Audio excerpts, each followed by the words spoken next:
October 12th's iteration of Raw ended up being a quickie. A fun time that didn't last that long.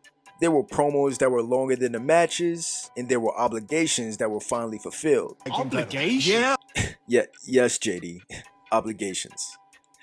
Today on Joshua's Breakdown, I'll be discussing Jey and Jimmy's reunion, The Miz facing off against R-Truth, and the 5-minute matches. If you're interested in seeing more content, be sure to follow the Two Small Marks Instagram and Threads account, where we cover all wrestling shows live.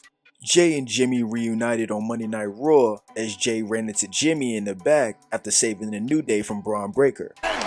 Super kick! Got a second? Jey wasn't particularly happy to walk into a family reunion, as he made it clear he didn't want anything to do with Jimmy, while also looking disappointed and disgusted that he would even try. From Jimmy's point of view, I can understand why he would try to talk to him, but it's clear that Jimmy would have to earn that talk with Jey. I mean, I know I'm not getting back with a person that screwed me out of like 5 singles championships and then seems to only be coming back because he needs help, not because he realized he was in the wrong. Wouldn't let that shit happen to me though. Regardless, their reunion would end up being special when it finally does happen, and hopefully the build-up will be a worthy prerequisite. Later on in the night, The Miz went up against R-Truth as he set out to prove that the Awesome Truth was dead.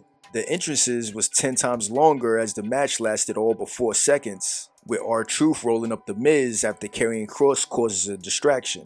And R-Truth makes this entire sequence, as he usually does, entertaining. A message also popped up on the screen in what it seems like the Wyatt 6 will be going after The Miz. Even though I would like for the Wyatt 6 to go after the Judgment Day, if they do go after The Miz, then hopefully the Final Testament will be included. I'm sure the Final Testament wishes the same thing because the Wyatt 6 is who they wish they were. The bigger issue here though is the 5-minute matches. Aside from the first match between Bianca and Jade in Damage Control, every other match on the card was no longer than 5 minutes, including the main event. The War Raiders returned and won a quick match versus Alpha Academy. Braun Breaker won against Kofi rather easily. R-Truth versus The Miz was less than 5 seconds. And the main event wasn't that long either. This ongoing trend of the matches being short has been happening more frequently lately, and it seems to be taking most of the wrestling out of the weekly wrestling shows. With the ongoing addition of ads and sponsors, it has hindered the product in the ring due to the extra time spent on promos and then promoting ads on top of that. If this trend continues, the weekly wrestling shows will not only lack wrestling, but it will also lack interest. The wrestling is still a huge component in what makes the product great, and if the wrestling is reduced significantly, WWE could be labeled by other companies as the wrestling company that barely wrestles. It'll be interesting to see just how much this trend continues though as we get closer to the new year.